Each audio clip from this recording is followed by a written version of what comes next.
Assalamualaikum warahmatullahi wabarakatuh. Di sini saya sebagai pemateri pertama akan memaparkan atau menjelaskan tentang hakikat perubahan makna. Jadi, dalam perubahan makna selalu ada hubungan atau asosiasi antara makna lama dan juga makna baru. Tidak peduli apapun yang menyebabkan perubahan itu terjadi. Dalam beberapa hal, asosiasi bisa begitu kuat untuk mengubah makna dengan sendirinya. Sebagian lagi, asosiasi itu hanyalah suatu wahana untuk suatu perubahan yang ditentukan oleh sebab-sebab lain. Tetapi bagaimanapun, suatu jenis asosiasi akan mengalami suatu proses. Dalam pengertian ini, asosiasi dapat dianggap sebagai suatu syarat yang mutlak bagi berubahnya suatu makna. Dalam sejarah ilmu semantik, teori asosiasi muncul dalam dua bentuk. Beberapa dari ahli semantik mengakui suatu asosiasinisme yang sederhana. Mereka mencoba menjelaskan perubahan makna sebagai hasil asosiasi antara kata-kata yang diisolasikan atau berdiri sendiri. Pada beberapa dekade terakhir, suatu pandangan lebih maju berdasarkan prinsip-prinsip struktural yang telah meluas. Perhatian tersebut telah berubah dan juga mengubah dari kata-kata tunggal menjadi satuan-satuan yang lebih luas, yaitu yang disebut medan asosiatif yang mencangkup kata-kata tersebut. Mungkin hanya itu yang bisa saya sampaikan, kurang lebihnya saya mohon maaf. Wassalamualaikum warahmatullahi wabarakatuh. صدق حبيتي بتعايد قلبي الهوى وسيل الهوى wabarakatuh. Saya sebagai pemateri kedua akan menjelaskan faktor dari perubahan makna.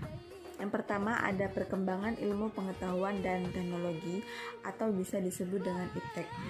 Iptek ini sudah sangat mempengaruhi dalam bidang hal kehidupan manusia, dan iptek ini berimplikasi terhadap bahasa atau kata-kata bahasa yang berkaitan dengan iptek itu sendiri. Keterkaitan erat antara iptek dan bahasa itu dikarenakan bahasa ini sebagai media untuk mengkonsepsikan setiap peristiwa, benda, dan objek-objek lainnya. Seperti itu. Dalam hal ini bisa dicontohkan dalam berlayar. Berlayar ini sudah lumrah dikatakan kapal yang berjalan di atas air dengan menggunakan tenaga layar. Namun saat ini itu sudah berbeda. Kapal itu sekarang itu berlayar, artinya bergerak dengan tenaga mesin, bukan lagi dengan tenaga layar. Akan tetapi tetap bahasa layar ini tetap digunakan sampai saat ini, walaupun beda menggunakan tenaganya. Kalau dulu itu tenaga layar dan yang sekarang itu tenaga mesin, seperti itu. Dalam istilah bahasa Arabnya, contohnya itu seperti hatifun. Hatifun ini diartikan sebagai penutur yang hanya didengar suaranya tanpa diketahui konkretnya itu bagaimana. Itu arti sesungguhnya dari hatifun, sehingga hatifun ini sekarang itu dikatakan atau bisa disebut dengan telepon, seperti itu. Kemudian perkembangan sosial dan budaya. Dalam perkembangan sosial dan budaya ini bisa dicontohkan dalam hal ibadah seperti halnya sholat.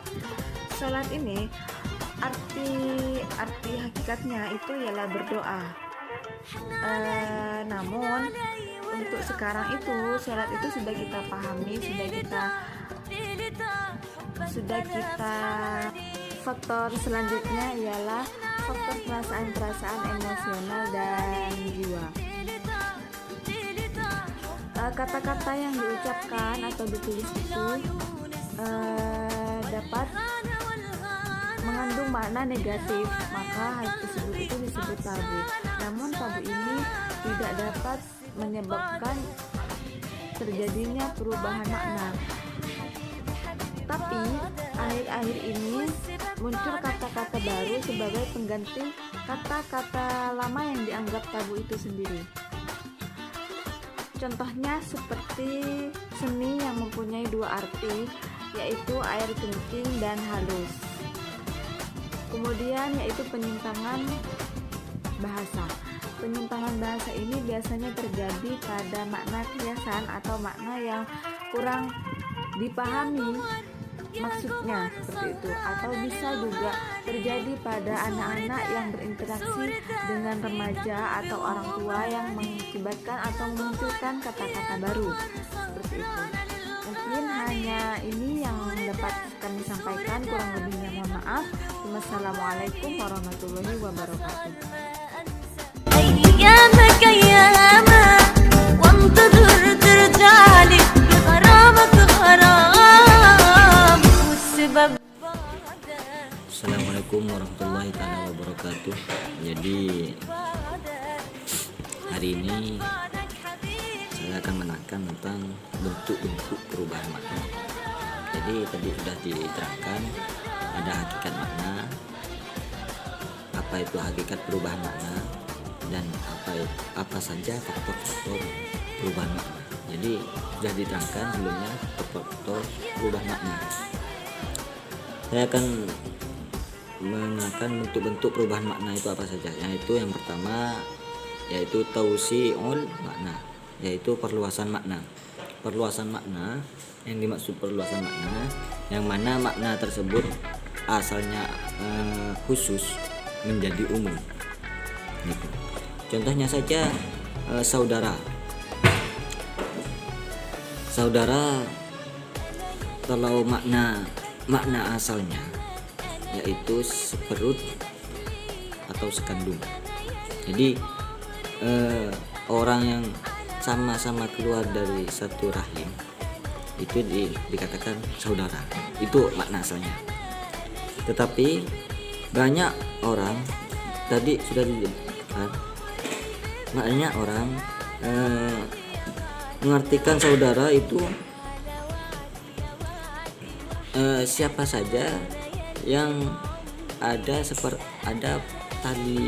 sepertalian darah, dan juga ada yang orang yang akrab pada dirinya, dari akrabnya sampai dia mengatakan ini adalah saudaraku. Itu menjadi perluasan maknanya di situ. Jadi asalnya saudara itu hanya pada saat orang yang sama-sama keluar dari satu rahim menjadi orang-orang yang masih mempunyai tali darah.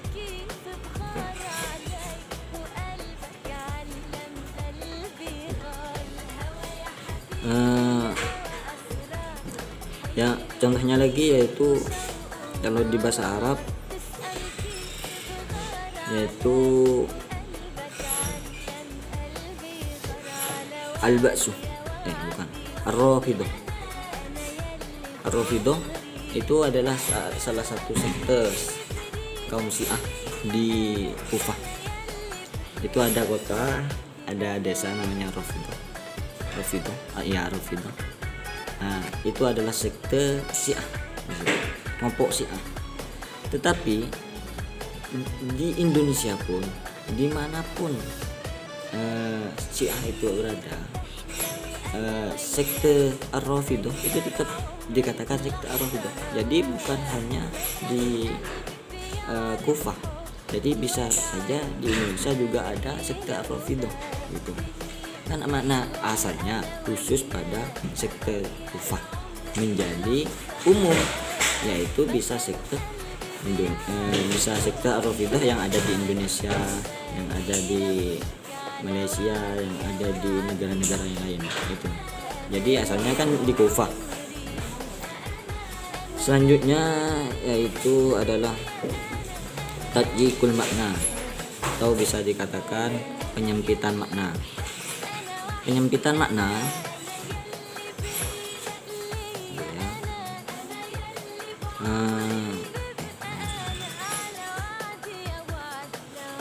penyempitan makna yaitu adalah kata yang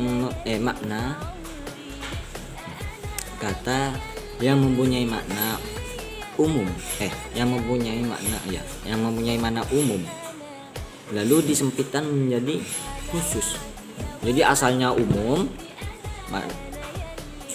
terus berubah menjadi khusus. Contohnya apa? As-sholatu. As-sholatu kalau dalam bahasa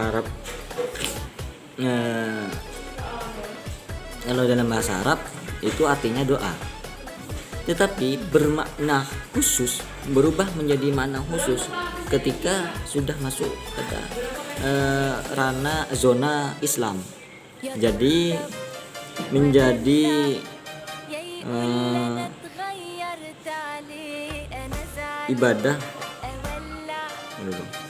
ibadah khusus yang diawali dengan takbir dan diakhiri dengan salam, dengan taslim.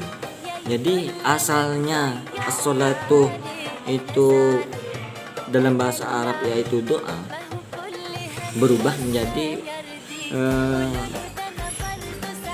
makna khusus, jadi yaitu hanya ibadah yang dilakukan oleh orang Islam, yang diawali dengan takbir dan diakhiri dengan taslim.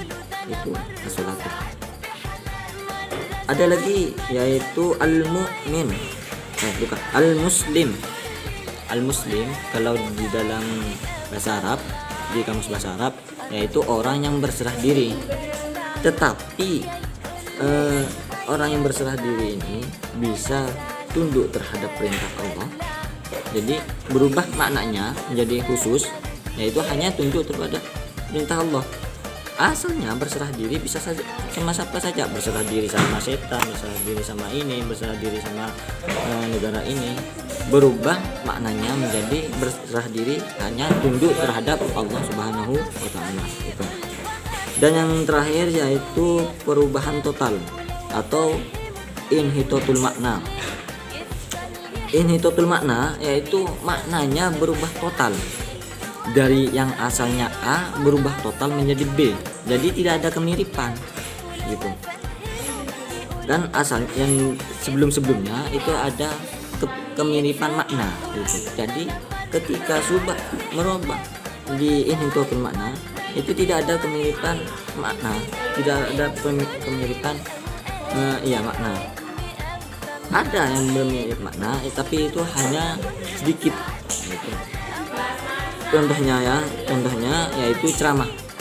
Ceramah itu kalau di KBBI yaitu cerewet, banyak omong. Tetapi kata itu berubah total maknanya menjadi pidato di depan orang banyak. Ada lagi yaitu wazir. Wazir kalau di negara Arab itu menteri. Ketika kita sudah pindah pada negara Spanyol, di Spanyol wazir itu adalah polisi. Jadi ada perubahan makna, bukan lagi penyempitan atau perluasan, tapi makna tersebut emang sudah berubah total karena tadi ada faktor-faktor perubahan makna tadi sudah disebutkan. Ya itu hanya itu dari saya, kurang lebihnya mohon maaf. Assalamualaikum warahmatullahi wabarakatuh.